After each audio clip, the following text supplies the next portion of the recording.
আমার ঘর ছিল না, দুয়ার ছিল না, পরের বাড়ি দিয়ে পরের ঘর দিয়ে নিয়ে বেড়াইছি। মাননীয় প্রধানমন্ত্রী আমাদের এখন ঘর দিচ্ছে, সে ঘর পেয়ে আমি অনেক খুশি।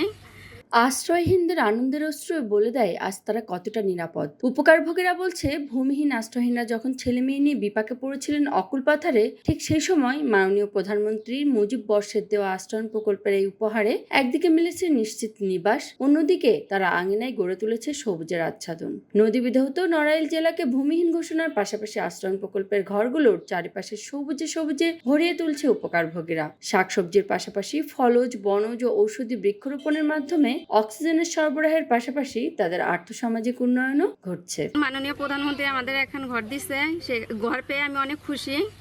তাকে অনেক ধন্যবাদ যে আমাদের মতো অনেক অসহায় দুঃখীদের পাশে দাঁড়াইতে পারে। আমার ঘর ছিল না, দুয়ার ছিল না, পরের বাড়ি দিয়ে পরের ঘর দিয়ে নিয়ে বেড়াইছি, করছি। শেখ হাসিনা আমার জন্য এখন ঘর দিছে, এটা আমি আবেদন জানাইছি, আল্লাহর কাছে সুক্রিয়া আদায় করেছি। আগে বাসা বাড়িতে পাড়া থাকতাম, খুব খারাপ অবস্থা ছিল, কিন্তু এখানে আসার পরে কিছু সঞ্চয় করেছি বা আমরা খুব ভালো আছি। এখন সরকার পেয়ারা গাছ দেশে লাগাইছি, খাবো, উপায় যদি হয় বিক্রিও করবো, 10 জনের দেবো, তারাও খাবে। মিলেমিশে সব তো আমরা এখানে ভাই বিরাজা সব আছি, সবাই আমরা গরিব লোক। 10টা ফল হলে দেখা গেল 5 জনের দিয়ে খেলাম।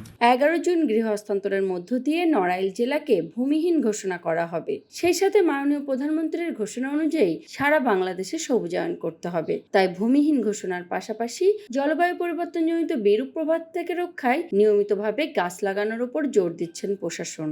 মাননীয় প্রধানমন্ত্রীর অনুশাসন বাস্তবায়নের নিমিত্তে সমগ্র দেশে ভূমিহীন ও গৃহহীন পরিবার চিহ্নিতকরণ কার্যক্রম শুরু হয়।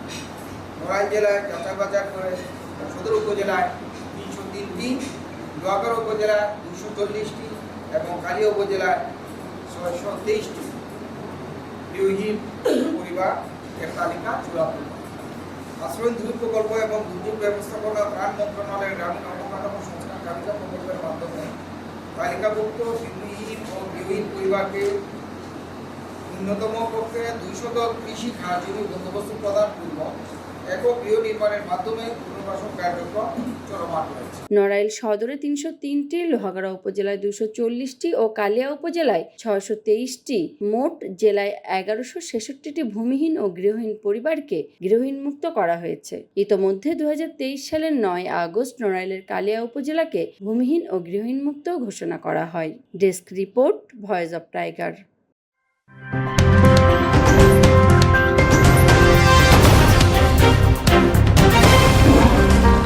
Voice of Tiger.